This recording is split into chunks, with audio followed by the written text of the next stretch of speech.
with doubt, do you think, is Mark Carney about what he's doing, about the growth going forward? Well, I think the Bank of England is facing a great challenge at the moment of negotiating this period between the end of quantitative easing and the beginning of a future rate tightening. The forward guidance that the new bank governor introduced in his maiden inflation report in August has so far backfired. The problem with the bank is that, first of all, that the markets are questioning the fundamental rationale behind the bank's forward guidance. I mean, was he wrong to make the forward guidance call, do you think?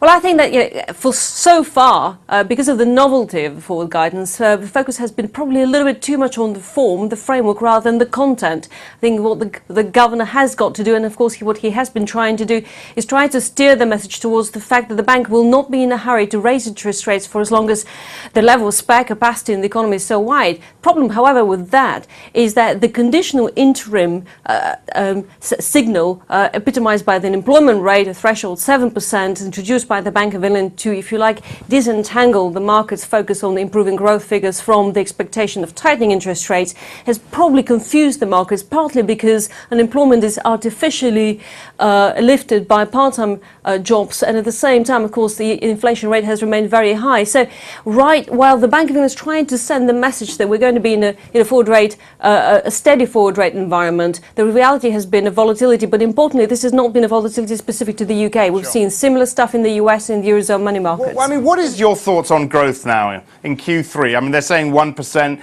OECD saying 1.5% for the full year. What do you say? Well, the OECD revision was really quite startling because they virtually doubled their forecast for this year, 1.5% from 0.8% previously. That's a huge revision for a time when there's relative clarity. I think that clearly in the short term, growth is going to remain stronger. Looking ahead, however, beyond the next 2 quarters, I think we have to start pricing in the uncertainty introduced by the feedback mechanisms of volatile money markets, volatile global capital markets as the Fed moves towards tapering. And of course, the impact that developments in the Eurozone, particularly the move towards a sort of a structured institutionalized recapitalization of the banking system, which has got to happen from January of 2014, the impact that will have on the UK capital markets as well. Where do you think bank rate will be at the end of next year, beginning of 2015?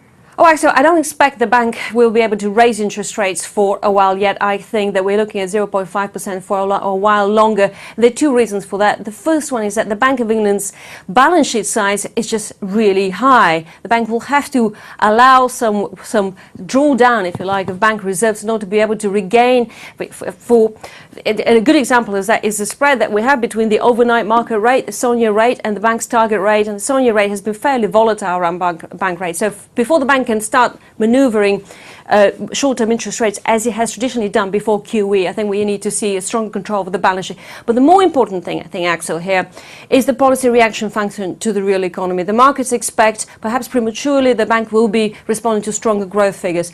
The bank has told us that it will in fact respond to the level of spare capacity and the inflationary momentum from unemployment here. And I think that clearly, given that historically there hasn't been a strong relationship between 7% employment rate and the UK CPI, I think that the bank will probably hold back for longer than the markets currently expect.